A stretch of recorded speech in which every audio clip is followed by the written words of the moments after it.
اس کے بعد مینڈک والا معجزہ شروع ہوا۔ مصریوں کو مینڈک ہی مینڈک نظر آنے لگے، لیکن بنی اسرائیل کے گھروں میں کچھ بھی نہ تھا۔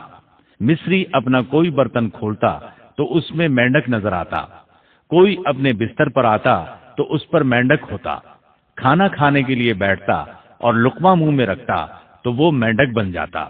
اللہ تعالیٰ نے ان لوگوں کو عجیب طرح سے آزمائش میں مبتلا کیا۔ اس کے علاوہ خون کا معجزہ، یہ 5واں معجزہ تھا۔ اس کے سامنے فرعون بے بس ہو گیا، ان کا پانی خون میں تبدیل ہونے لگا۔ کوئی مصری دریائے نیل سے چلو میں پانی لیتا تو وہ پانی خون بن جاتا، لیکن کوئی اسرائیلی پانی لیتا تو وہ پانی ہی رہتا۔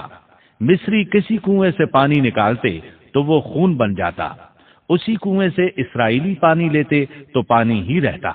اللہ تعالیٰ نے ان سے پانی کو روک لیا۔ پھر مصری پانی حاصل کرنے کے لیے بنی اسرائیل کے پاس آنے لگے، وہ ان سے پانی مانگتے۔ جب بنی اسرائیل ان کے لیے پانی ڈالتے تو وہ فوراً خون میں تبدیل ہو جاتا۔ اسی پانی کو بنی اسرائیل پیتے تو پانی ہی رہتا۔ سب لوگوں نے یہ معجزات اپنی آنکھوں سے دیکھ لیے، لیکن پھر بھی موسیٰ علیہ السلام پر ایمان نہ لائے اور غرور و تکبر پر اڑے رہے، جیسا کہ اللہ تعالیٰ سورۃ الاعراف آیت 133 میں فرماتے ہیں، فاستكبروا وكانوا قوما مجرمين۔ سو وہ تکبر کرتے رہے اور وہ لوگ تھے ہی جرائم پیشہ۔ 9 عدد معجزات دیکھ لینے کے بعد بھی وہ ایمان نہ لائے، حق کو جھٹلاتے ہی رہے۔ سب سے سخت ترین عذاب خون کا عذاب تھا۔ معاملہ جب یہاں تک پہنچا تو سب جمع ہو کر موسیٰ علیہ السلام کے پاس آئے اور یوں گویا ہوئے، قالوا يا موسى ادع لنا ربك بما عهد عندك لئن كشفت عنا الرجز لنؤمنن لك ولنرسلن معك بني إسرائيل فلما كشفنا عنهم الرجز إلى أجل هم بالغوه إذا هم ينكثون۔ کہنے لگے، اے موسیٰ، ہمارے لیے اپنے رب سے اس بات کی دعا کر دیجئے جس کا اس نے آپ سے عہد کر رکھا ہے۔ اگر آپ اس عذاب کو ہم سے ہٹا دیں تو ہم ضرور آپ پر ایمان لے آئیں گے، اور ہم بنی اسرائیل کو بھی رہا کر کے آپ کے ہمراہ کر دیں گے۔ پھر جب ان سے اس عذاب کو ایک خاص وقت تک کے لیے جس تک بہرحال ان کو پہنچنا تھا ہٹا دیتے تو وہ فوراً ہی عہد شکنی کرنے لگتے۔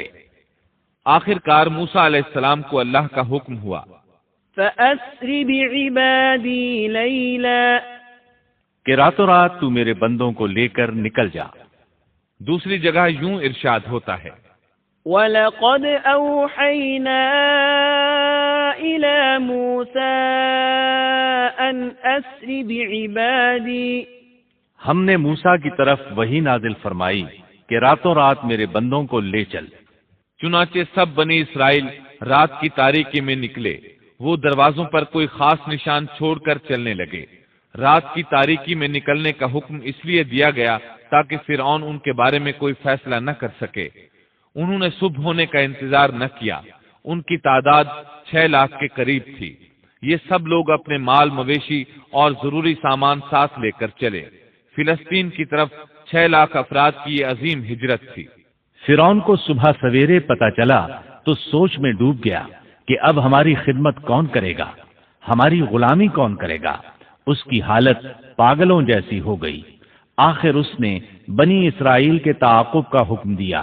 اللہ تعالیٰ اس موقع پر سورۃ الشعراء آیات 57 تا 60 میں فرماتے ہیں، فَأَخْرَجْنَاهُمْ مِنْ جَنَّاتٍ وَعُيُونٍ وَكُنُوزٍ وَمَقَامٍ كَرِيمٍ كَذَلِكَ وَأَوْرَثْنَاهَا بَنِي إِسْرَائِيلَ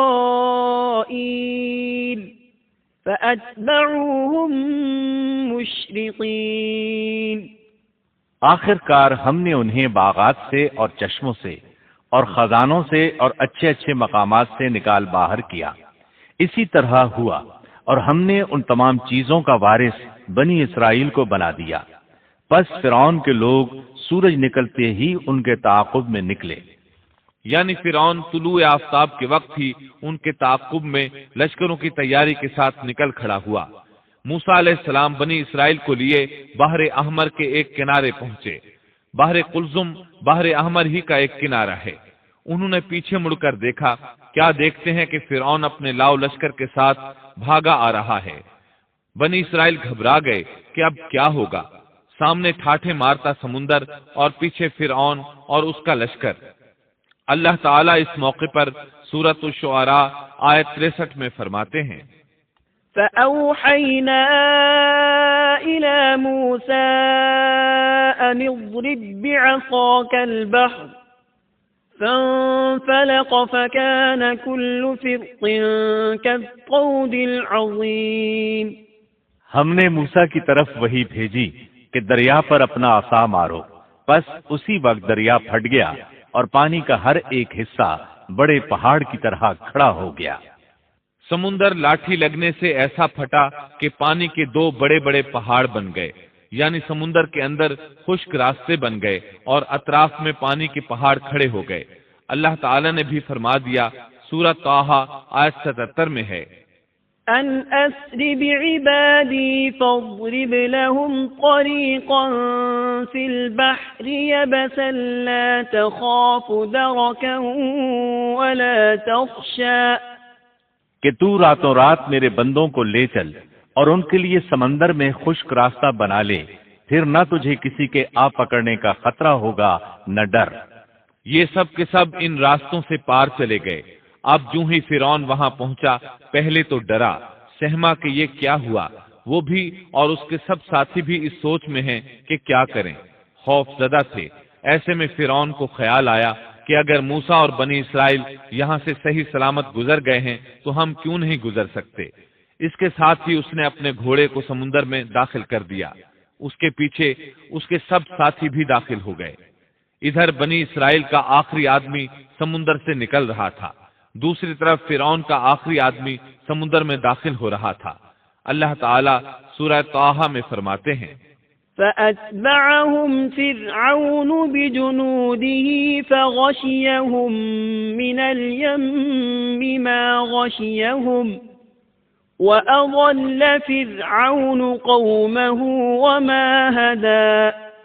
فرعون نے اپنے لشکروں سمیت ان کا تعاقب کیا، پھر تو سمندر ان سب پر چھا گیا جیسا کہ چھا جانے والا تھا۔ فرعون نے اپنی قوم کو گمراہی میں ڈال دیا اور سیدھا راستہ نہ دکھلایا۔ اللہ تعالیٰ فرعون کی موت کا منظر یوں بیان کرتے ہیں، وجاوزنا ببني إسرائيل البحر فأتبعهم فرعون وجنوده بغيا وعدوا حتى إذا أدركه الغرق قال آمنت أنه لا إله إلا الذي آمنت به بنو إسرائيل وأنا من المسلمين۔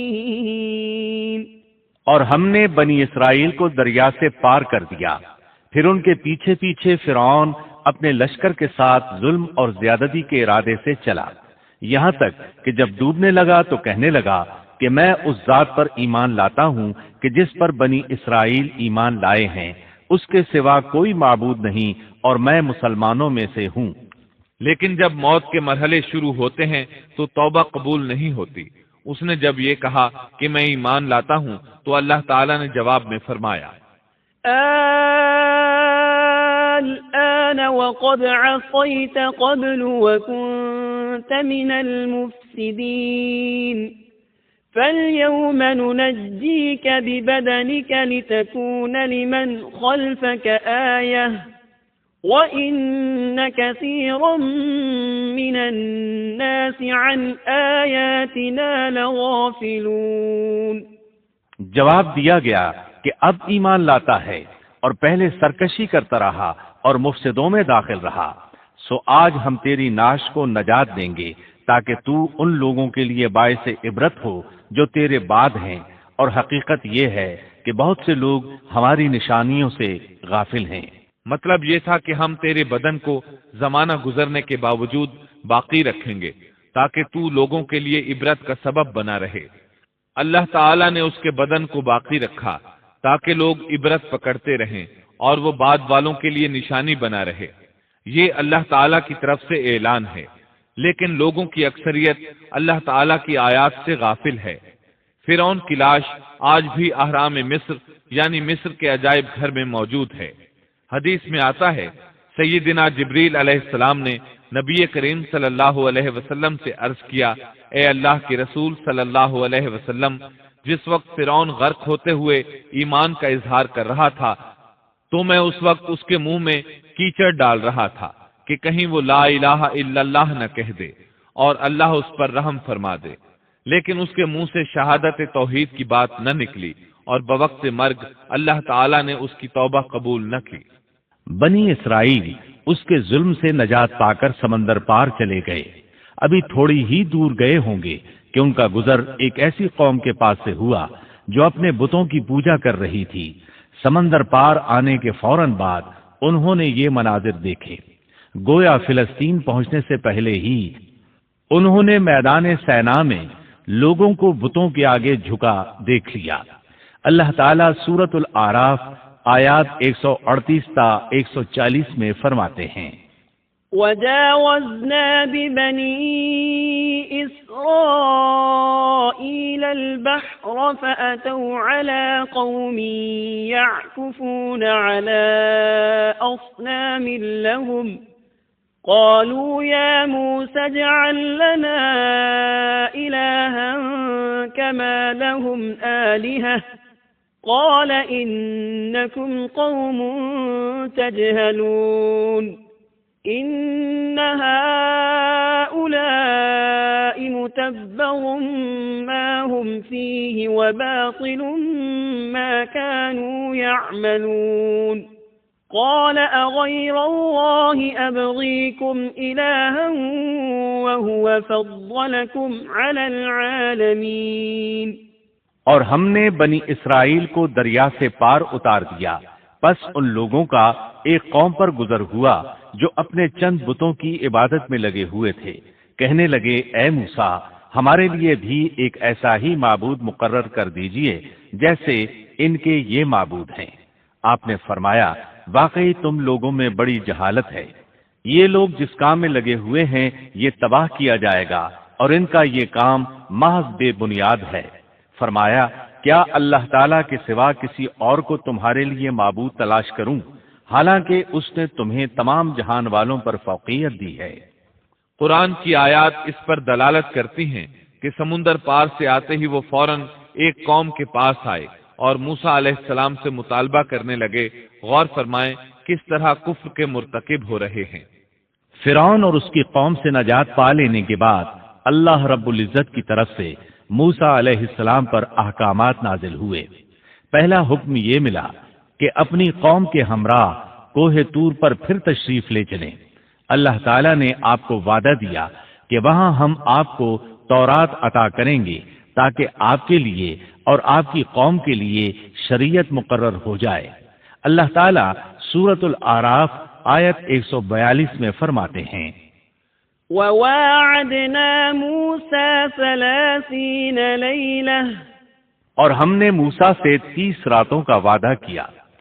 اللہ تعالیٰ نے موسیٰ علیہ السلام سے وعدہ کیا کہ جبل طور پر آئیں، وہاں 30 راتیں گزاریں، یعنی مکمل 1 مہینہ قیام کریں تاکہ ان دنوں میں تورات حاصل کر سکیں۔ موسیٰ علیہ السلام اپنی قوم کو لے کر روانہ ہوئے۔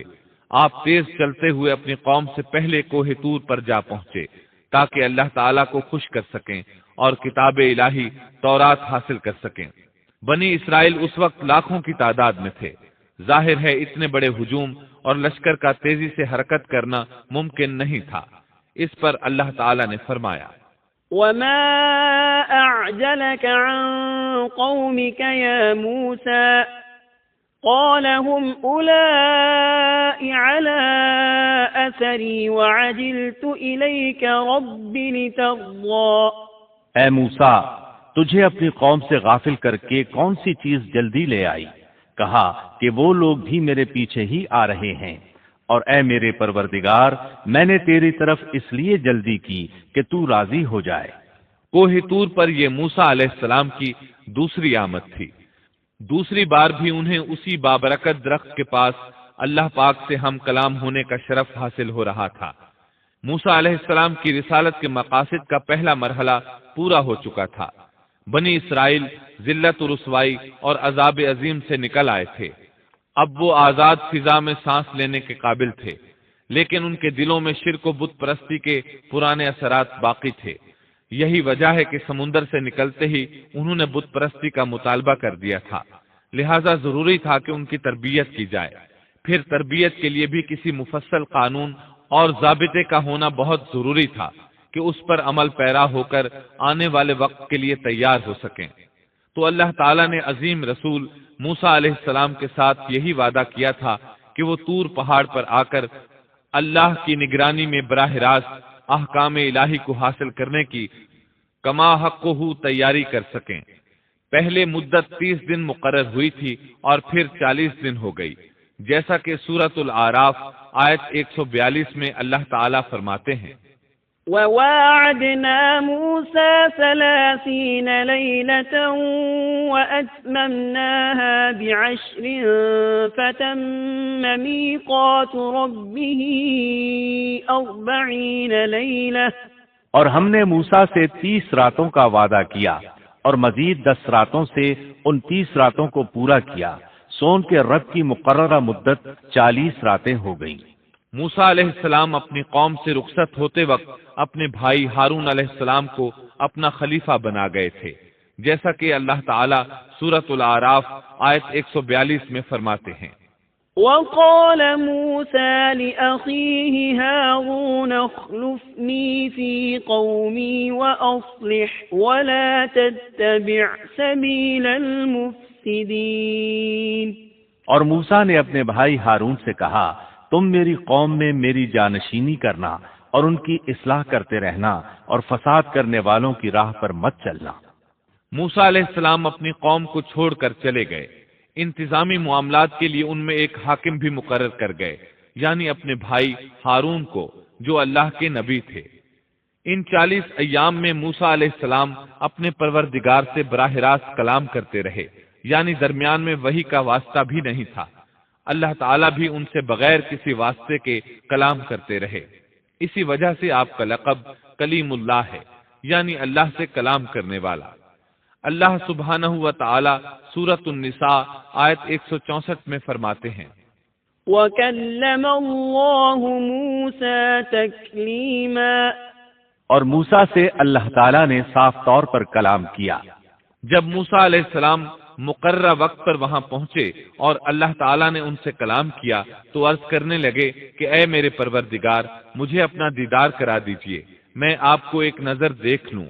ارشاد ہوا، تم مجھے ہرگز نہیں دیکھ سکتے، کیونکہ دنیاوی آنکھ میں اتنی طاقت و ہمت نہیں کہ وہ باری تعالیٰ کو دیکھ سکے، جیسا کہ سورۃ الانعام آیت 103 میں ارشاد ربانی ہے، لا تدركه الأبصار وهو يدرك الأبصار وهو اللطيف الخبير۔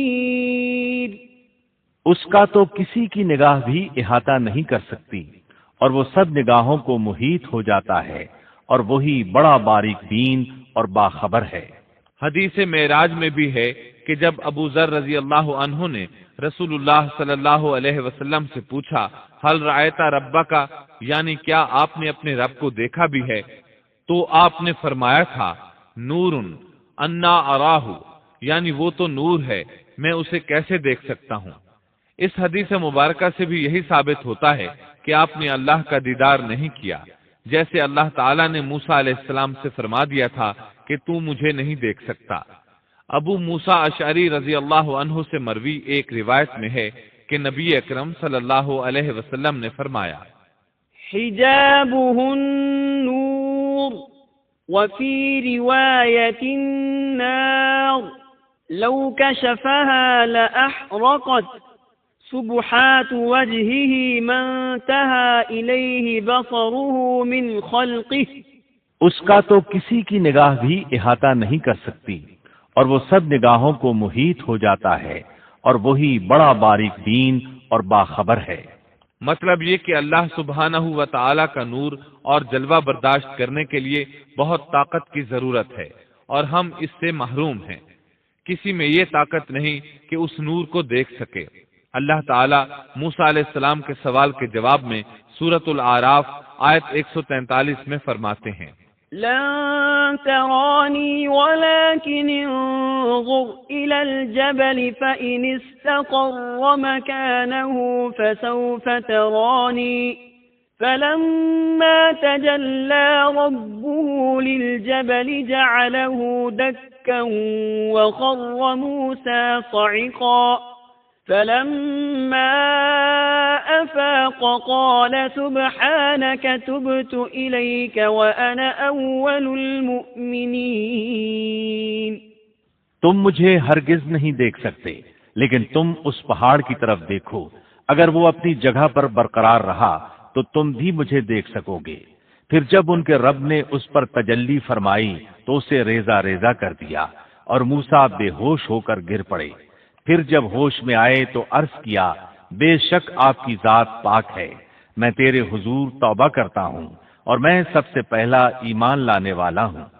سیدنا عبداللہ بن عباس رضی اللہ عنہما بیان کرتے ہیں کہ اللہ تعالیٰ نے صرف اور صرف ہاتھ کی سب سے چھوٹی انگلی کے پورے کے برابر اپنا نور ظاہر فرمایا تھا۔ جس پہاڑ پر اللہ تعالیٰ نے تجلی فرمائی تھی وہ طور پہاڑ کے علاوہ کوئی اور پہاڑ تھا۔ وہ کس قدر عجیب اور ہولناک منظر ہوگا کہ اس دنیا کا ایک عظیم اور مضبوط پہاڑ باری تعالیٰ کے نور کی ایک ہلکی سی جھلک برداشت نہ کر سکا اور ریزہ ریزہ ہو گیا اور بھربھری ریت بن گیا۔ موسیٰ علیہ السلام یہ منظر دیکھ رہے تھے، بہت حیرت انگیز اور عجیب منظر تھا۔ مضبوط پہاڑ حرکت میں آیا اور ریزہ ریزہ ہو گیا، چنانچہ آپ ہوش و حواس قائم نہ رکھ سکے اور بے ہوش ہو گئے۔ ہوش میں آئے تو فوراً اپنے سوال پر شرمندہ ہوئے، غلطی کا اعتراف کرتے ہوئے معافی کے طالب ہوئے۔ جواب میں اللہ تعالی نے فرمایا، قال يا موسى إني اصطفيتك على الناس برسالاتي وبكلامي فخذ ما آتيتك وكن من الشاكرين۔ اللہ نے فرمایا، اے موسیٰ، میں نے پیغمبری اور اپنی ہم کلامی سے تمہیں تمام لوگوں پر امتیاز بخشا ہے، تو جو کچھ میں نے تمہیں عطا کیا ہے اس کو تھام لو اور شکر گزاروں میں سے ہو جاؤ۔ اللہ تعالیٰ نے موسیٰ علیہ السلام کو اپنے زمانے کے تمام لوگوں سے زیادہ مرتبہ عطا فرمایا۔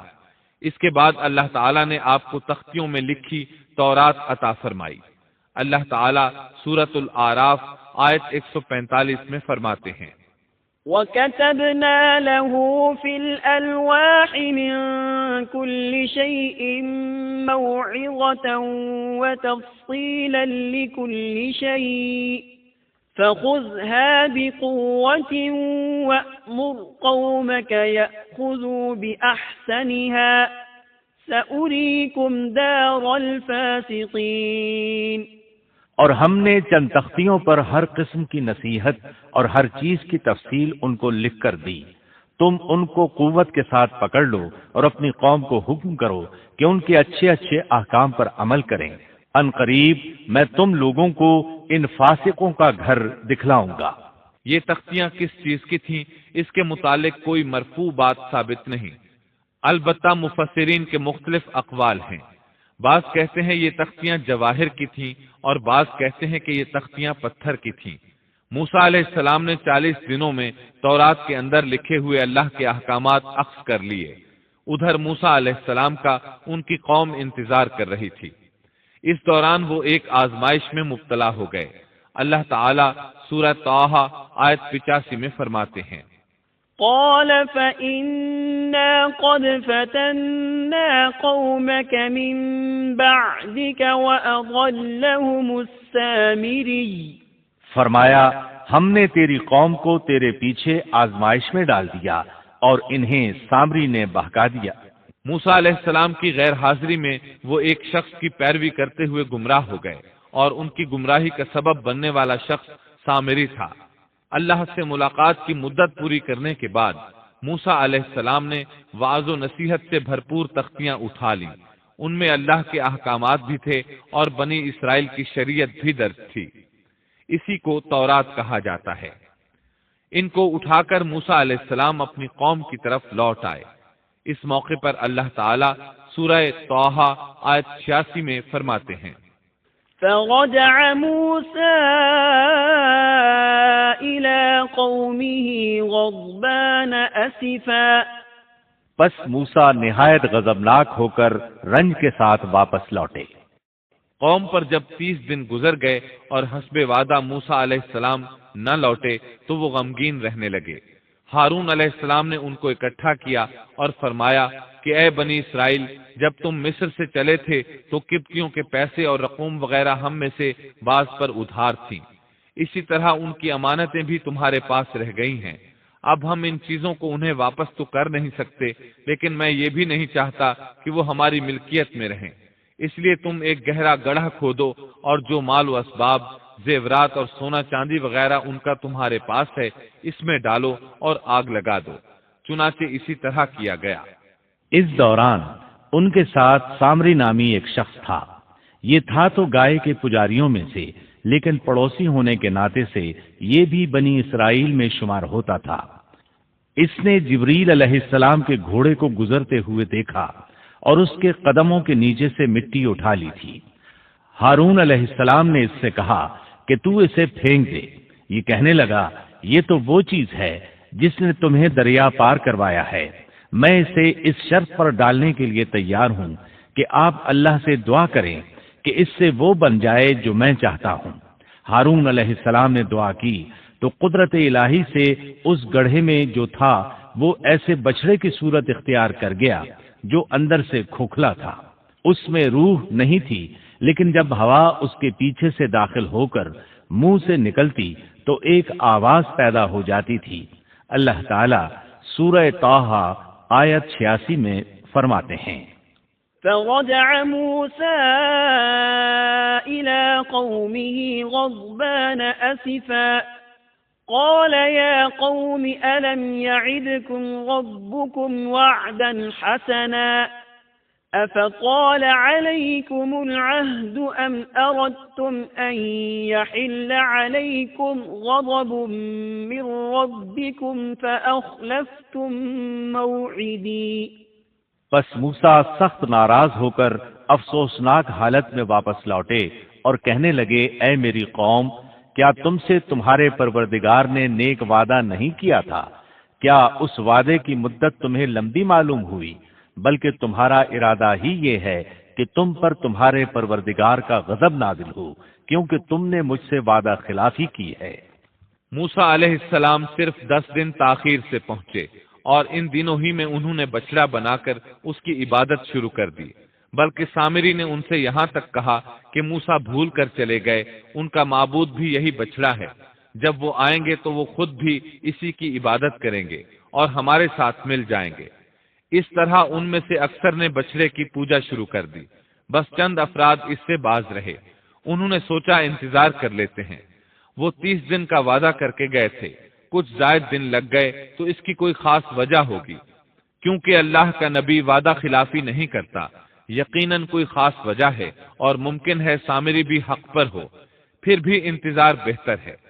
اس طرح وہ ٹھہرے رہے، تاہم ان میں پوری بصیرت اور یقین کے ساتھ سامری کو جھوٹا سمجھنے والا، اس کے پیچھے نہ لگنے والا اور حق کو سمجھنے والا سوائے ہارون علیہ السلام اور چند گنے چنے افراد کے اور کوئی نہیں تھا۔ بہرحال جب موسیٰ علیہ السلام ان کے پاس پہنچے تو انہوں نے نہایت غصے اور افسوس کے ساتھ ان سے کہا کہ تم 10 دن کی تاخیر برداشت نہ کر سکے، کیا اللہ کے غضب کا شکار ہونا چاہتے ہو کہ میری خلاف ورزی کر رہے ہو؟ انہوں نے اس بات کا جو جواب دیا وہ سورہ طٰہٰ آیت 87 اور 88 میں آیا ہے۔ قالوا ما أخلفنا موعدك بملكنا ولكننا حملنا أوزارا أوزارا من زينة القوم فقذفناها فكذلك ألقى السامري فأخرج لهم عجلا جسدا له خوار فقالوا هذا إلهكم وإله موسى فنسي۔ کہنے لگے کہ ہم نے اپنے اختیار سے آپ کے ساتھ وعدے کا خلاف نہیں کیا، بلکہ ہم پر قوم کے جو زیورات لاد دیے گئے تھے ان کو ہم نے ڈال دیا، اور اسی طرح سامری نے بھی ڈال دیے۔ پھر اس نے لوگوں کے لیے ایک بچڑا نکال کھڑا کیا، یعنی بچڑے کا بت بنا ڈالا، اس میں سے گائے جیسی آواز بھی تھی۔ پھر کہنے لگے کہ یہی تمہارا بھی معبود ہے اور موسیٰ کا بھی، لیکن موسیٰ بھول گئے ہیں۔ اللہ تعالیٰ اس موقع پر بچڑے کے بارے میں فرماتے ہیں، أفلا يرون ألا يرجع إليهم قولا ولا يملك لهم ضرا ولا نفعا۔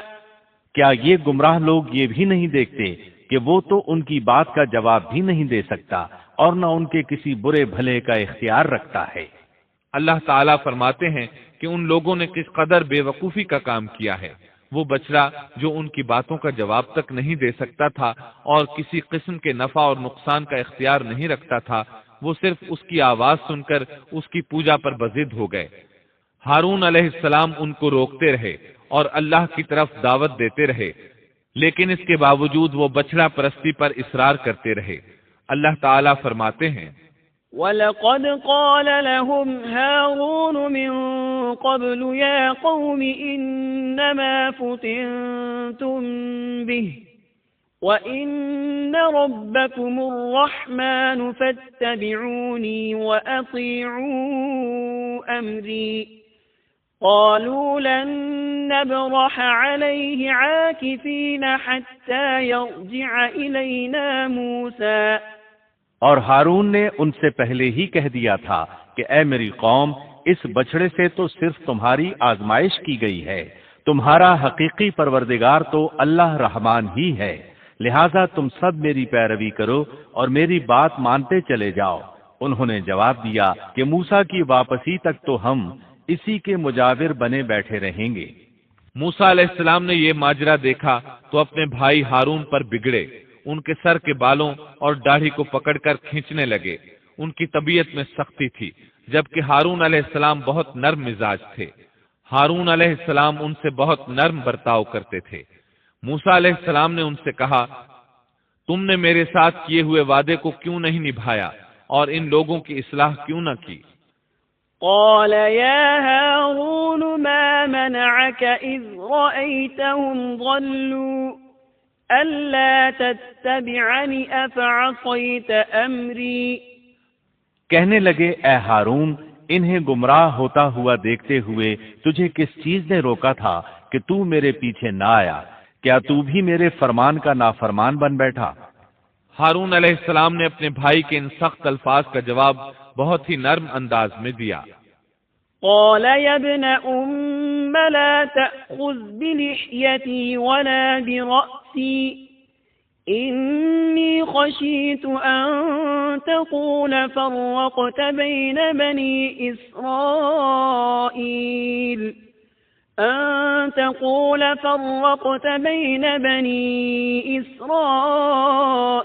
ولم ترقب قولي۔ ہارون نے کہا اے میرے ماں جائے بھائی، میری داڑھی نہ پکڑ اور سر کے بال نہ کھینچ، مجھے تو صرف یہ خیال دامنگیر ہوا کہ کہیں آپ یہ نہ فرمائیں کہ تو نے بنی اسرائیل میں تفرقہ ڈال دیا اور میری بات کا انتظار نہ کیا۔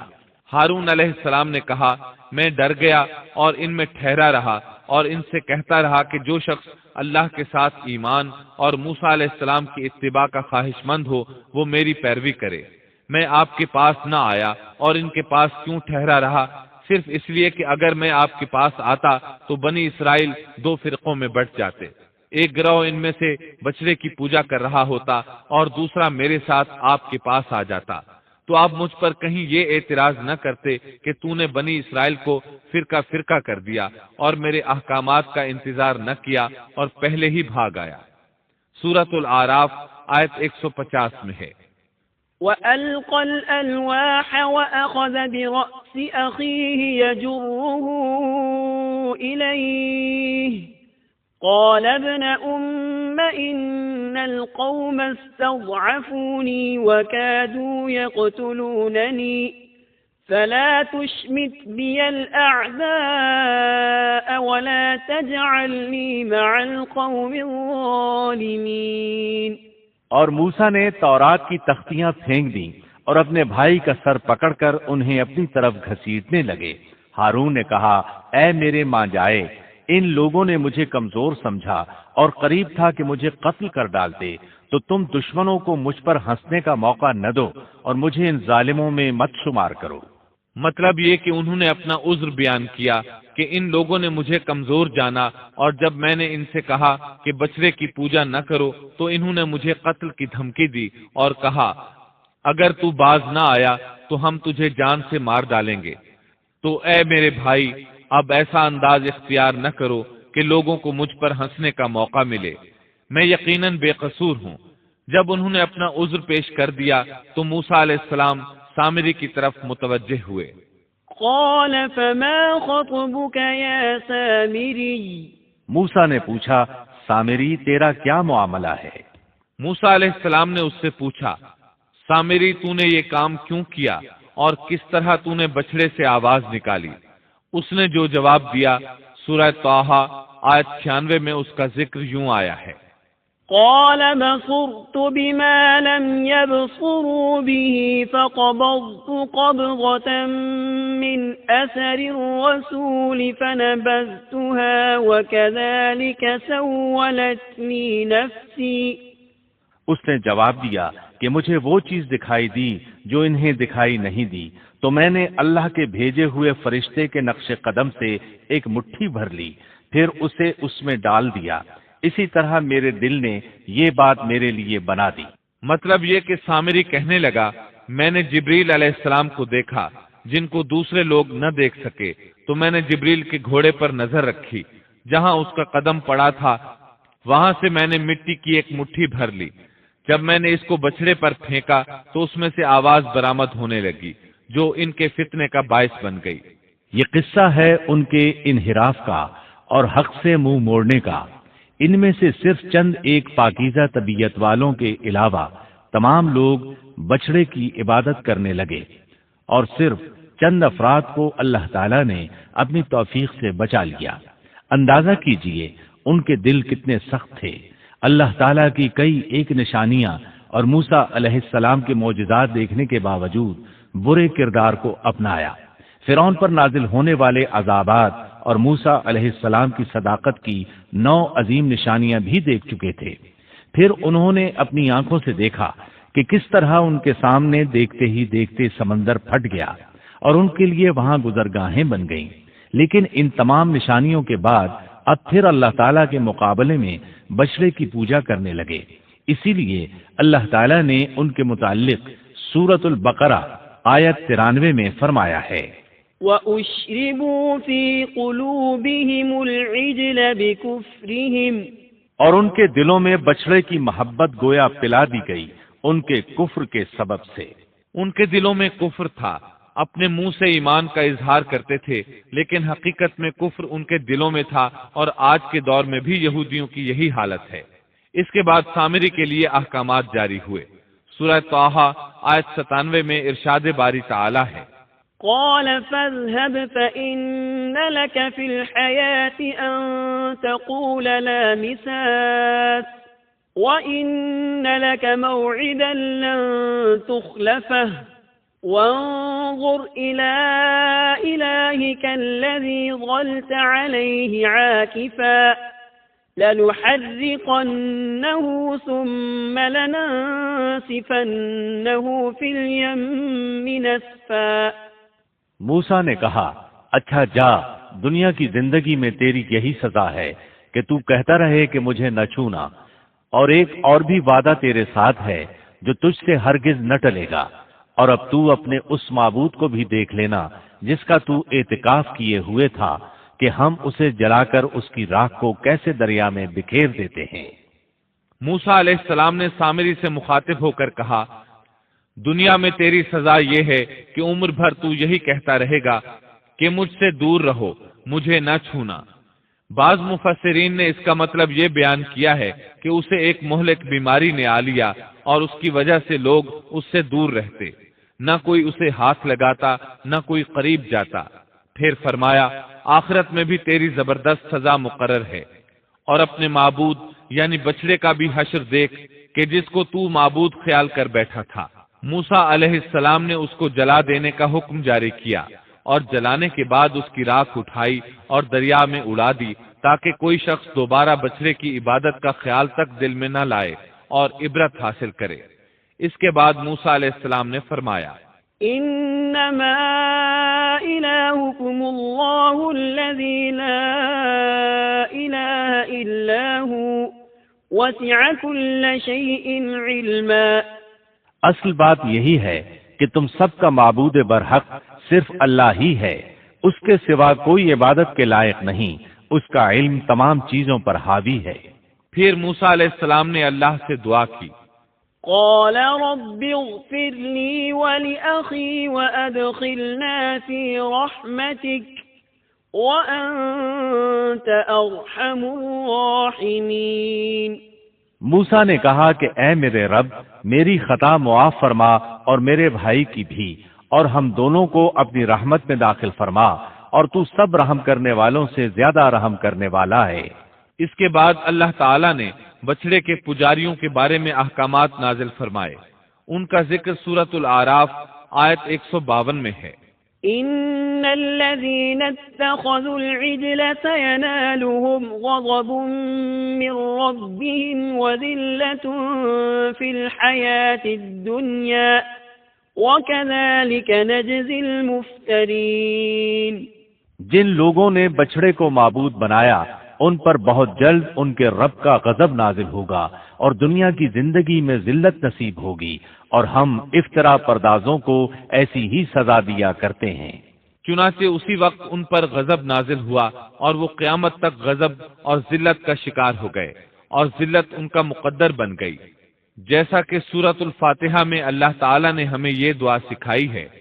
سورۃ الفاتحہ آیت 6 اور 7 میں ہے، اهدنا الصراط المستقيم صراط الذين أنعمت عليهم غير المغضوب عليهم ولا الضالين۔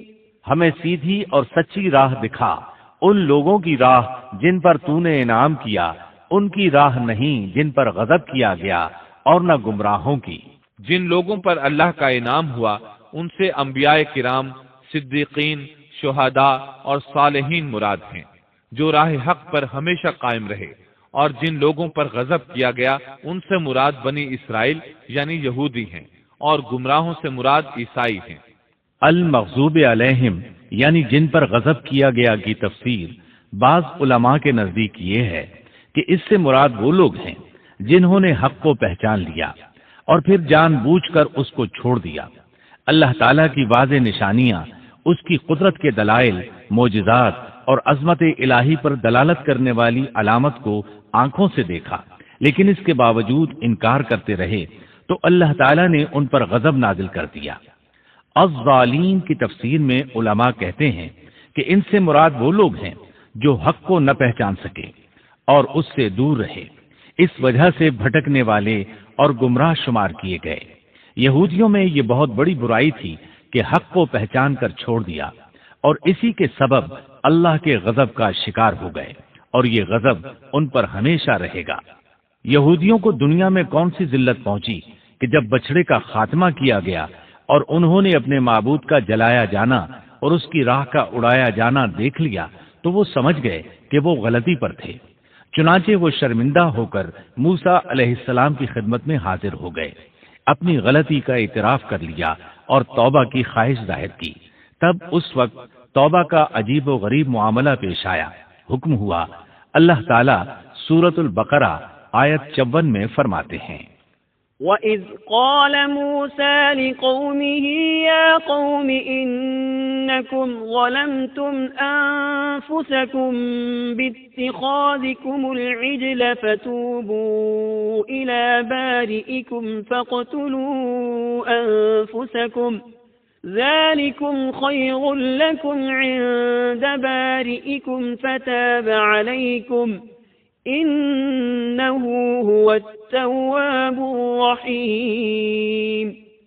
اور جب موسیٰ نے اپنی قوم سے کہا، اے میری قوم، بچڑے کو معبود بنا کر تم نے اپنی جانوں پر ظلم کیا ہے، اب تم اپنے پیدا کرنے والے کی طرف رجوع کرو، خود کو آپس میں قتل کرو، اللہ کے نزدیک اسی میں تمہاری بہتری ہے، چنانچہ اس نے تمہاری توبہ قبول کر لی، وہ توبہ قبول کرنے والا، رحم کرنے والا ہے۔ مطلب یہ کہ اگر تم چاہتے ہو اس گناہ پر قیامت کے دن پکڑے نہ جاؤ تو خود کو قتل کرو۔ یہاں یہ بات واضح رہے کہ اس قتل سے مراد خودکشی نہیں ہے، بلکہ شرک نہ کرنے والوں کو حکم دیا گیا کہ وہ شرک کرنے والوں کو قتل کر دیں، تو انہوں نے تلواروں اور خنجروں کے ساتھ گائے کے پجاریوں کو قتل کر دیا۔ سیدنا علی رضی اللہ عنہ فرماتے ہیں کہ مقتولین کی تعداد 70 تھی۔ جب 70 آدمی قتل ہو گئے تو موسیٰ اور ہارون علیہ السلام نے عاجزی اور انکساری کے ساتھ بارگاہ الہی میں بخشش کی دعا کی۔ اللہ تعالیٰ نے اپنے برگزیدہ بندوں کی دعا قبول فرمائی اور مقتولین کو معاف فرما دیا اور باقی ماندہ لوگوں کو بھی بخشش سے نوازا۔ حقیقت میں یہ سزا اگرچہ سخت تھی اور بھائی کا بھائی کو قتل کرنا ایسا ہے جیسے اپنے آپ کو قتل کرنا، لیکن یہ سزا ان کی ضدی، ہٹ دھرم اور سرکش طبیعت کے لیے انتہائی مناسب تھی، تاکہ وہ برائیوں سے بچنا سیکھیں اور اپنے گناہوں کا کفارہ ادا کریں۔ بہرحال جب انہوں نے اللہ تعالیٰ کی طرف رجوع کیا، اپنے گناہوں کی معافی مانگی، تو اللہ تعالیٰ نے بھی ان کو معاف فرما دیا، جیسا کہ اللہ تعالیٰ سورۃ الاعراف آیت 153 میں فرماتے ہیں، والذین عملوا السیئات ثم تابوا من بعدها وآمنوا ان ربک من بعدها لغفور رحیم۔ اور جن لوگوں نے گناہ کے کام کیے پھر اس کے بعد توبہ کی اور ایمان لے آئے تو تمہارا رب اس توبہ کے بعد گناہ معاف کر دینے والا اور رحمت والا ہے۔ ان سب کاموں سے فارغ ہو کر موسیٰ علیہ السلام کا غصہ ماند پڑا تو انہوں نے تختیاں اٹھا لیں۔ وَلَمَّا سَكَتَ عَن مُوسَى الْغَضَبُ أَخَذَ الْأَلْوَاحَ وَفِي نُسْخَتِهَا هُدًى وَرَحْمَةٌ لِّلَّذِينَ هُمْ لِرَبِّهِمْ يَرْهَبُونَ۔ اور جب موسیٰ کا غصہ ٹھنڈا ہوا تو اس نے ان تختیوں کو اٹھا لیا اور ان کے مضامین میں ان لوگوں کے لیے جو اپنے رب سے ڈرتے تھے ہدایت اور رحمت تھی۔ اس کے بعد انہوں نے باقی ماندہ بنی اسرائیل کو جمع کیا، انہیں تختیاں دکھائیں اور فرمایا ان میں اللہ تعالیٰ کے احکامات ہیں اور یہ تورات ہے، لہذا سنو اور اطاعت کرو، لیکن انہوں نے ناپسندیدگی کا اظہار کیا۔ موسیٰ علیہ السلام نے انہیں پھر تاکید کی اور فرمایا ان کو مضبوطی سے تھام لو، بغیر کسی تردد اور شک کے ان کو پکڑ لو تاکہ تمہیں دوبارہ عذاب نہ پہنچے۔ انہوں نے جواب دیا نہیں، ہم ایسا نہیں کریں گے، البتہ ہم ان احکامات کی پہچان اور معرفت حاصل کر سکتے ہیں، لیکن ان پر عمل بالکل نہیں کریں گے۔ موسیٰ علیہ السلام نے انہیں بہت سمجھایا لیکن وہ اپنی ضد پر اڑے رہے۔ اللہ تعالیٰ سورۃ البقرہ آیت 92 اور 93 میں فرماتے ہیں، وَلَقَدْ جَاءَكُم مُوسَىٰ بِالْبَيِّنَاتِ ثُمَّ اتَّخَذْتُمُ الْعِجْلَ مِن بَعْدِهِ وَأَنتُمْ ظَالِمُونَ وَإِذْ أَخَذْنَا مِيثَاقَكُمْ وَرَفَعْنَا فَوْقَكُمُ الطُّورَ۔ تمہارے پاس تو موسیٰ یہی دلیلیں لے کر آئے لیکن تم نے پھر بھی بچڑے ہی کی پوجا کی، تم ہو ہی ظالم، جب ہم نے تم سے وعدہ لیا اور تم پر طور پہاڑ کھڑا کر دیا۔ موسیٰ علیہ السلام نے ان سے کہا تم مجھے عہد و پیمان دو کہ ان تختیوں پر لگے احکامات پر عمل کرو گے، لیکن وہ اپنی ضد پر اڑے رہے، کہنے لگے ہم تیری اطاعت نہیں کریں گے۔ اس موقع پر اللہ تعالیٰ نے موسیٰ علیہ السلام کا ایک اور معجزہ ظاہر کر دیا۔ ان کے دیکھتے ہی دیکھتے طور پہاڑ زمین پر ہلنے لگا، حرکت کرنے لگا۔ پھر سب نے دیکھا کہ وہ اپنی جگہ سے اڑا اور ہوا میں تیرنے لگا، پھر ان کے سر پر آ پہنچا۔ موسیٰ علیہ السلام پکارے، خذوا ما آتیناکم بقوة، ہماری دی ہوئی چیز کو مضبوط تھامو۔ یہ سن کر سب کے سب سجدے میں گر پڑے اور سر اٹھا اٹھا کر دیکھنے لگے کہ کہیں پہاڑ گر ہی نہ پڑے۔ اللہ تعالیٰ سورۃ البقرہ آیت 93 میں فرماتے ہیں، وَإِذْ أَخَذْنَا مِيثَاقَكُمْ وَرَفَعْنَا فَوْقَكُمُ الطُّورَ خُذُوا مَا آتَيْنَاكُمْ بِقُوَّةٍ وَاسْمَعُوا قَالُوا سَمِعْنَا وَعَصَيْنَا وَأُشْرِبُوا فِي قُلُوبِهِمُ الْعِجْلَ بِكُفْرِهِمْ قُلْ بِئْسَ مَا يَأْمُرُكُمْ بِهِ إِيمَانُكُمْ إِن كُنتُم مُؤْمِنِينَ۔ اور جب ہم نے تم سے وعدہ لیا اور تم پر طور پہاڑ کھڑا کر دیا اور کہہ دیا کہ ہماری دی ہوئی چیز کو مضبوط تھامو اور سنو، تو انہوں نے کہا ہم نے سنا اور نافرمانی کی، اور ان کے دلوں میں گویا بچڑے کی محبت پلا دی گئی تھی بسبب ان کے کفر کے۔ ان سے کہہ دیجئے کہ تمہارا ایمان تمہیں برا حکم دے رہا ہے اگر تم مومن ہو۔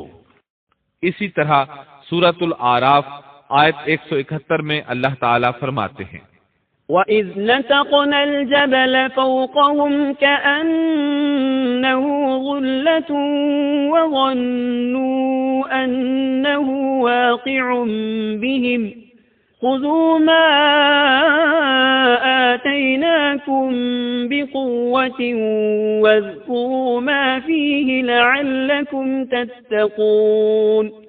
اور وہ وقت بھی قابل ذکر ہے جب ہم نے پہاڑ کو اٹھا کر سائبان کی طرح ان کے اوپر معلق کر دیا، اور انہیں یقین ہو گیا تھا کہ وہ اب ان پر گرنے ہی والا ہے، اور ہم نے ان سے کہا کہ جو کتاب ہم نے تمہیں دی ہے اس کو مضبوطی کے ساتھ قبول کرو اور ان احکامات کو یاد رکھو جو اس میں ہیں تاکہ تم متقی بن جاؤ۔